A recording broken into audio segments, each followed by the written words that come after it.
The Battle of Sadras was the first of 5 largely indecisive naval battles fought between a British fleet under Admiral Sir Edward Hughes and French fleet under the Baillie de Suffren off the east coast of India during the American War of Independence. The battle, which was fought on 17 February 1782 near present-day Calpakam, was tactically indecisive, but the British fleet suffered the most damage, and the troop transports that Suffren was protecting were able to land their troops at Porto Novo. Background: France had entered the American Revolutionary War in 1778. And Britain declared war on the Dutch Republic in late 1780, when the Dutch refused to stop trading with the French and the Americans. The British had rapidly gained control over most French and Dutch outposts in India when news of these events reached India, spawning the Second Anglo-Mysore War in the process.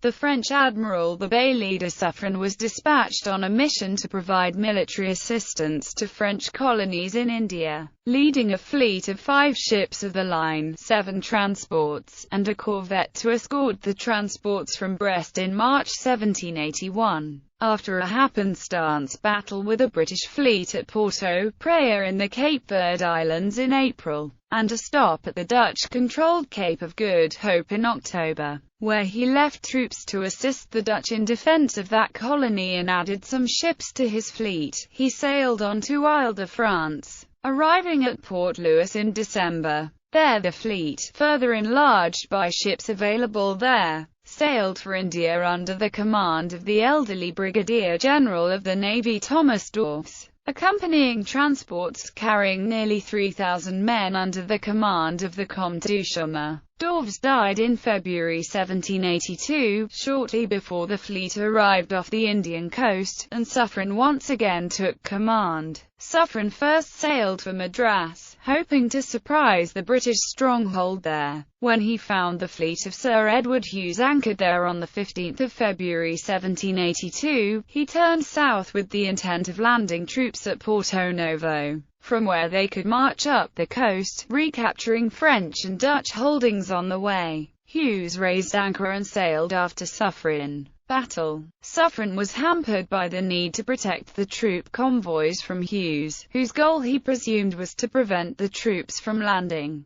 Detaching 1 corvette to protect the convoy and detailing another to watch the British fleet, he attempted to draw Hughes away. However, under cover of night Hughes managed to slip between Suffren's squadron and the convoys. The signal was raised on the morning of 17 February, and Suffren gave chase to force battle. When the fleets closed for action around 1530, some of Suffren's ships had not properly formed the line of battle, and only 5 of the French ships engaged at first, and of the remaining 6, only 2 joined the action later, with the other 4 apparently violating Suffren's orders and hanging back. Suffren, leading in Acutaros, exchanged a broadside with Exeter before targeting Hughes' flagship Superb. The battle lasted for over 3 hours, with Exeter taking the worst damage. She was very nearly sunk, but 2 French ships were recalled before they could finish her off. Superb also suffered significant damage.